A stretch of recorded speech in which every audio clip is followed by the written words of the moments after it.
오늘은 우리가 스가랴 16번째 시간으로 비를 구하라 라는 제목으로 같이 말씀을 하도록 하겠습니다. 하나님께서 우리를 구원하시고 회복하실 때 하나님께서 회복하시는 것은 근본적인 우리의 속사람의 변화입니다. 나 자신의 정체성이 변하기를, 그리고 내가 우리의 사상과 생각과 가치가 변화되기를 하나님께서는 원하시고, 그것이 회복되어질 때 하나님께서는 기뻐하십니다. 그래서 우리가 잘 아는 고린도후서 5장 17절에 그런즉 누구든지 그리스도 안에 있으면 새로운 피조물이라, 이전 것은 지나갔으니 보라 새 것이 되었도다 하십니다. 그 새 것이 되었다는 것은 우리의 이 속사람이, 마음이 새롭게 되고, 그리고 생각이 새롭게 되고, 그래서 하나님의 선하시고 기뻐하시고 온전하신 뜻이 뭔지 분별하면서 우리의 삶과 그리고 하나님의 말씀을 대하는 태도가 변화되어지는 것을 새 것이 되었다라고 이야기하는 겁니다.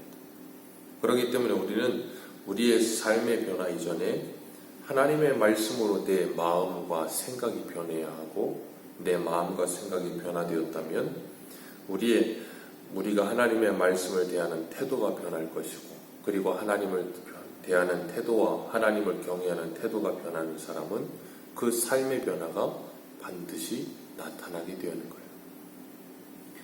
그렇게 되도록 하나님께서는 우리들에게 하나님의 소원을 두고 애통하는 마음과 기도하는 마음과 회개하는 마음으로 주님께 나오게 하십니다. 오늘 1절에 봄비를 여호와께 구하라 그러셨습니다. 그러면 주시리라 그렇게 말씀하셨는데, 하나님께서 애굽에서 출애굽한 이스라엘 백성들을 가나안 땅으로 들어가게 하실 때 이스라엘 백성들에게 그 가나안 땅에 대해서 설명하셨어요.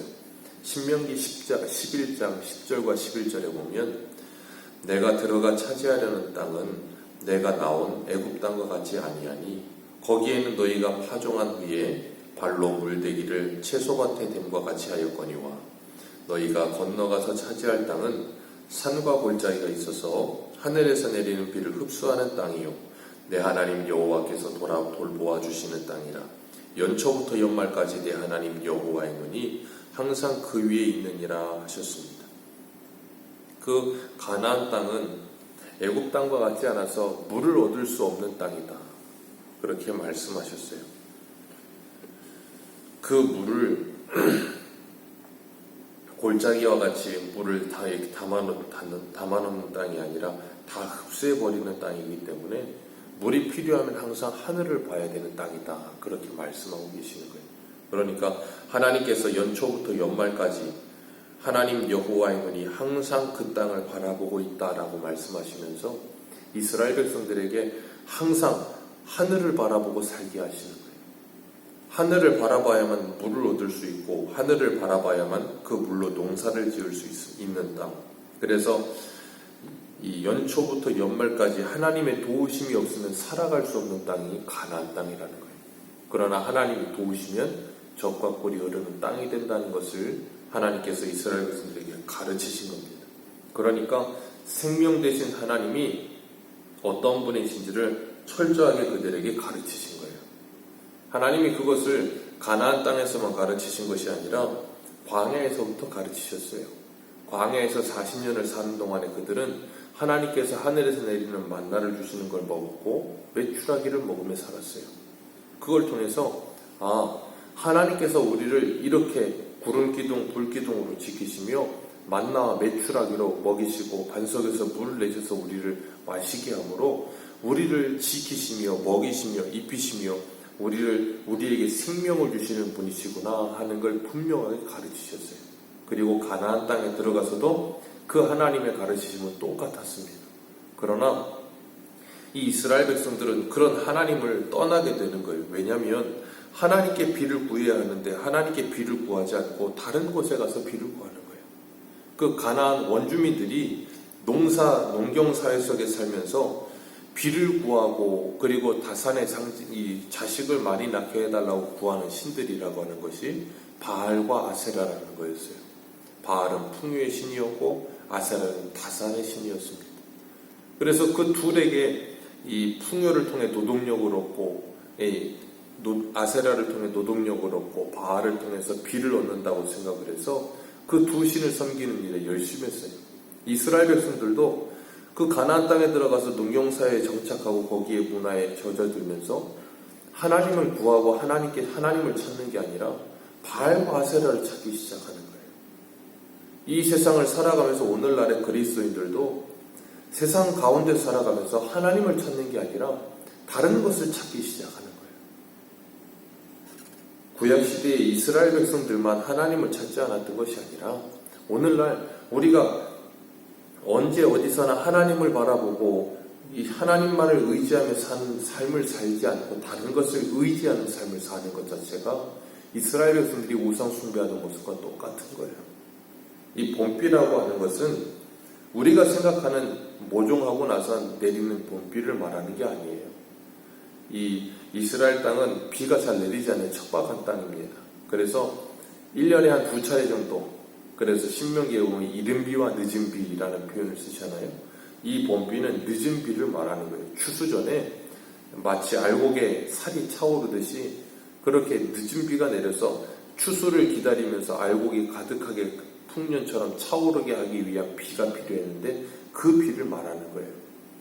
봄비는 이 이른 비와 늦은 비 사이에는 비가 잘 내리지 않기 때문에 매일 아침마다 이 낮과 밤의 기온차가 심해서 이슬이 내리게 될 때 그 이슬로 농작물을 키웠습니다.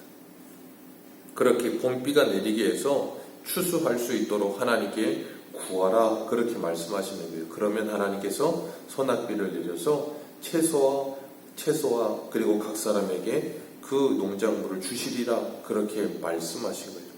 그러니까 하나님은 그들에게 주시겠다라고 약속하셨고 그들은 하나님이 아닌 바알과 아세라에게 구하고 있고 그래서 호세아 2장 8절에 보면 곡식과 새 포도주와 기름은 내가 그에게 준 것이요 그들이 바알을 위하여 쓴 은과 금도 내가 그에게 더하여 준 것이거늘 그가 알지 못하도다 그러셨어요. 이스라엘 백성들에게 하신 말씀이에요. 곡식과 포도주와 기름 하나님께서 비를 내리셔서 그 모든 채소를 그들에게 주셨다는 거예요. 그러나 그들은 알지 못하고 오히려 바알과 아세라에게 은과 금을 갖다 이렇게 바치고 제사를 드리고 있는 그것도 하나님이 주신 것이라는 걸 알지 못하고 우상 숭배를 하고 있다는 거예요. 그래서 하나님께서 그들을 그 모든 우상을 찾던 그들의 삶을 막아버리셔서 그들로 하여금 우상을 찾는 것이 아니라 하나님께 돌아오게 하시는 하나님의 은혜를 경험하게 하시겠다 그렇게 말씀하셨습니다. 그리고 하나님께 구하여 그 은혜를 얻는 삶을 살도록 하나님이 그들을 만드시겠다라고 말씀하시는 거예요. 주님께서는 우리들에게 기도해야 할 것을 가르치셨어요. 주님께 찾고 주님께 구하고 주님께 모든 것들을 의뢰하면서 전적으로 하나님만을 의지하는 삶을 살게 하시기를 원하셨던 거예요. 하나님만을 이 12절 말씀 우리 같이 한번 읽어볼까요? 12절입니다. 시작. 내가 그들로 나 여호와를 의지하여 견고하게 하리니 그들이 내 이름으로 행하리라. 나 여호와의 말이니라. 하나님께서는 우리가 하나님을 전적으로 의지하기를 원하세요. 우리의 힘으로 우리의 능력으로 사는 것이 아니라 전적으로 하나님을 의지하여 하나님의 힘과 하나님의 능력으로 살아가기를 원하셨고 그것을 통하여서 하나님 여호와의 이름을 만방에 드러내며 자랑하며 그리고 하나님의 영광을 위해 살아가도록 하나님은 우리들을 주님께로 이끌고 계시는 거예요. 그래서 예수님은 마태복음 6장 25절에서 32절에 이런 말씀하세요. 그러므로 내가 너희에게 이르노니 목숨을 위하여 무엇을 먹을까 무엇을 마실까 몸을 위하여 무엇을 입을까 염려하지 말라. 목숨이 음식보다 중하지 아니하며 몸이 의복보다 중하지 아니하냐. 공중의 새를 보라. 심지도 않고 거두지도 않고 창고에 모아들지도 아니하되 너희 하늘아버지께서 기르시느니라. 너희는 이들보다 귀하지 아니하냐. 너희 중에 누가 염려하여 키를 한 자라도 더할 수 있느냐. 또 너희가 어찌 의복을 위하여 염려하느냐. 들의 백합화가 어떻게 자라는가 생각하여 보라. 수고도 아니하고 길쌈도 아니하느니라. 그러나 내가 너희에게 말하노니 솔로몬의 모든 영광으로도 입은 것이 이 꽃 하나만 같지 못하였느니라. 오늘 있다가 내일 아궁이에 던져지는 들풀들도 하나님이 이렇게 입히시거든 하물며 너희일까 보니요. 믿음이 작은 자들아, 그러므로 염려하여 이르기를 무엇을 먹을까 무엇을 마실까 무엇을 입을까 하지 말라. 이는 다 이방인들이 구하는 것이라. 너희 하늘 아버지께서 이 모든 것이 너희에게 있어야 할 줄 아시느니라. 그런즉 너희는 먼저 그의 나라와 그의 의를 구하라. 이 모든 것을 너희에게 더하시리라. 너희는 먼저 그의 나라와 그 의를 구하라. 그리하면 이 모든 것을 너희에게 더하시리라. 그러셨어요. 그 말씀은 하나님께서 이 모든 것을 다 우리에게 주시기로 준비하고 계시고 하나님을 의지하도록 기다리고 계신다. 그러니 뭐 하라는 거예요? 하나님께 구하라는 거예요. 하나님께 구하라. 이방인들과 같이 그러지 말고 하나님께 구하라 라고 말씀하시는 거예요. 그리고 하나님께서는 그들에게 내가 너희들만 바라보고 있으니 너희들도 나만 바라보아라 라고 말씀하고 계시는 거예요. 사랑은 독점적인 겁니다. 하나님은 우리의 전부를 요구하세요. 그래서 하나님의 백성들로 하여금 다른 것에 눈 돌리지 않게 하시기를 원하셨던 거예요. 그래서 구약의 하나님이 안식일과 안식년과 희년을 주신 거예요. 그걸 통해서 뭐 하게 하셨는가 하면 그들로 하여금 다른 곳에 눈을 돌리지 않도록 하나님의 백성인 그들이 하나님의 백성으로서의 정체성을 잃어버리지 않고 돈의 노예가 되고 이 세상의 노예가 되어 사는 것이 아니라 하나님의 백성으로 살 수 있는 그 마지노선, 최후의 보루와 같이 안식일을 주셔서 그들이 일에 매몰되어 중독되어 살지 않고 토요일까지 일하고 주일날 쉬면서 자신이 어떤 존재인지 하나님의 백성이라는 것을 예배를 통해서 분명하게 알며 그 안식을 누리게 하셨고 안식년을 통해서 1년을 쉬면서 그들이 그 1년을 쉰다 해 죽는 것이 아니라 하나님께서 그들을 먹이시고 입히시며 그들을 살리신다는 걸 기억하게 하시는 것이었고 희년을 통하여 영원한 안식이 무엇인지를 그들에게 배우게 하신 거예요. 그런데 그들은 그 하나님의 마지막 보루와 같은 그 안식일과 안식년과 희년을 지키지 않죠. 그 이유는 하나입니다. 욕심 때문이에요. 그래서 하나님을 찾지 않고 다른 무엇인가를 찾는 거예요. 왜? 하나님께서 분명히 구하라 그러면 비를 주시리라 그랬는데 구하는 대로 다 주시질 않는 거거든요. 구하는 대로 다 주시질 않으니까 뭐 하냐면 자꾸 다른 걸 찾는 거예요. 오늘날 우리들도 그러지 않습니까? 하나님 구하라 찾으라 두드리라 그랬는데 그러면 성령을 주시리라 그랬는데 그러질 않고 내가 원하는 걸 구하는데 하나님이 안 주니까 뭐예요? 다른 것을 자꾸 찾죠. 다른 방법을 찾게 됩니다. 하나님께서는 그것을 우리에게 허락지 않으세요. 하나님께서 이스라엘 백성들이 그렇게 된 이유를 2절에서 목자들이 없으므로 그런 일이 일어난다라고 말씀하시면서 3절에 그 목자들에게 노를 바라며 순념소에게라는 표현은 순념소와 같은 지도자들을 말씀하시는 거예요. 그들을 하나님이 벌하신다 그러셨어요. 그리고 하나님께서 직접 이스라엘 백성들을 목자같이 그들을 돌보셔서 3절에 전쟁의 준마와 같게 만들 것이다.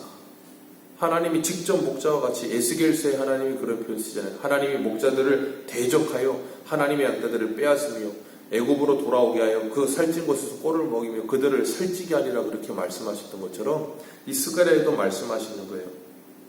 하나님께서 그들의 목자가 되시리라. 그리고 하나님께서 그들과 함께 하셔서 그들과 싸우는 자들을 5절에 말탄 그들과 싸우는 자들을 부끄럽게 만들리라 그렇게 말씀하세요. 하나님께서 그렇게 하시겠다는 거예요. 그리고 6절에 하나님께서 유다 족속을 견고하게 하고 요셉 족속을 구원하여 그들을 긍휼히 여기며 그들이 돌아오게 할 것이라 그렇게 말씀하세요. 그렇게 하셔서 그들로 하여금 7절 같이 한번 읽습니다. 시작. 에브라임의 용사같아서 포도주를 마신 같이 마음이 즐거울 것이요 그들의 자손을 보고 기뻐하며 여호와로 말미암아 마음을 즐거워하리라. 아멘. 여호와로 말미암아 즐거워하리라. 이게 뭐예요? 하나님의 구원을 경험하게 하심으로. 하박국도 동일한 말을 하죠. 무화과 나무, 밭에 소산이 없고 포도나무에 열매가 없고 무화과에 열매가 없고 우리와 외양간에 소와 양이 없고 다 없는데 나는 여호와로 말미암아 기뻐하며 즐거워하리로다. 하나님이 그렇게 만드시겠다는 거예요. 그래서 하나님으로 인해 기쁘고 하나님으로 인해 즐거워하며 하나님만을 의지하게 만드시고 그래서 하나님의 이름으로 행하는 삶을 살게 만들리라. 그게 하나님의 목적이에요. 하나님은 우리들을 이스라엘 백성들을 애굽에서 데리고 나오는 게 하나님의 목적이 아니에요. 우리들을 세상에서 데리고 나오는 게 하나님의 목적이 아니에요. 우리는 그냥 구원을 그렇게만 생각해요. 세상에서부터 불러낸다라고 생각하는데 우리의 몸이 세상에서 나오는 게 중요한 것보다 우리의 정신과 생각과 우리의 마음이 세상에서 나오기를 원하시는 거예요. 몸은 나와 있는데 정신과 마음과 생각은 여전히 세상에 있으면 그건 나온 게 아니에요. 하나님은 우리가 그것이 우리 속사람이 변화되어 그렇게 나오기를 원하시는 거예요. 하나님은 우리의 그 속사람을 원하시지 우리의 겉에 이 껍데기가 하나님께 와서 앉아있는 것을 원하시는 게 아니에요.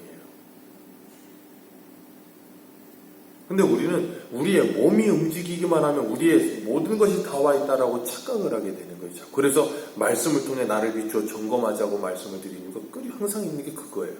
우리의 속사람을 점검하며 우리가 정말 하나님으로 인해 즐거워하고 하나님으로 인해 기뻐하고 있는가. 8절에 하나님께서 그들을 휘파람을 불어 마치 목자가 양들을 부를 때 휘파람을 불듯이 휘파람을 불어서 그들을 불러낼 것이고 그들을 번성하게 할 것이라. 그들을 번성하게 하셔서 하나님께서 어떻게 하시냐면 10절에 보니까 그들의 거할 것이 부족하도록 예루살렘에 차고 넘치도록 그들을 불러내리라 그러세요. 사방의 모든 열방으로부터 흩어져 있던 그들을 하나님께서 다시 돌아오게 할 때 그들이 거기서 낳고 기르던 자녀들까지 다 돌아오게 하셔서 그 예루살렘이 넘쳐 흐르게 하셔서 스가랴 1장에 그러셨잖아요. 불성곽을 세워줄 테니까 성곽을 채우지 마라. 왜요? 사람이 넘칠 것이다 그러셨잖아요. 그렇게 하나님께서 구원하시리라 라고 말씀하시면서 그들을 구원할 때 그 방법이 어때요? 11절에 고난의 바다를 지날 때 마치 이스라엘 백성들이 홍해를 건너듯 하나님께서 물을 갈라 마른 땅을 내시듯이 이스라엘 백성들이 그 고난의 바다를 지날 때 그들을 힘들게 하며 어렵게 하는 그 고난들을 뭐 하시리라 그러세요? 다 치리라 그러세요. 그래서 애굽의 교만을 끊고 아수르의 교만을 끊으며 애굽의 귤을 없이 하리라. 그리고 이스라엘 백성들이 하나님께로 돌아오도록 하나님께서 그 길을 열으리라 라고 말씀하세요. 그래서 하나님만을 의지하는 백성, 하나님만을 즐거워하는 백성, 하나님의 이름으로 행하는 백성을 내가 만들리라. 그게 예수 그리스도로 말미암아 구원함을 받은 저와 여러분들인 줄 믿습니다. 오늘도 우리가 이 말씀을 의지하여 오직 하나님께만 우리의 은혜를 찾으며 은혜의 단비를 하나님께 부르짖을 때 하나님께서 주시겠다 약속하셨고 그 하나님으로 말미암아 우리의 마음이 즐거워 하나님을 찬송하고 예배하며 또한 우리의 삶이 하나님의 이름을 통하여 행하며 하나님의 이름의 영광을 위해 살아가며 그리고 그렇게 살아가는데 필요한 모든 힘을 하나님만을 의지하여 공급받으며 그래서 우리의 인생이 하나님을 더하면 모든 것이 되고 하나님을 빼면 아무것도 아닌 인생이 되게 하시겠다는 거예요. 독점적으로 그 하나님만을 바라보고 하나님만을 의지하는 인생. 그래서 하나님과 동행하면서 이 세상에 그 무엇이 우리에게 채워지지 않아도 하나님만 채워지면 그것으로 만족하며 그것으로 감사하는 인생. 오늘도 우리가 그 하나님을 의지하고 하나님의 은혜를 받아 그 풍성한 하나님의 사랑을 누리는 복된 하루 되시기를 주님의 이름으로 축복합니다. 기도하겠습니다.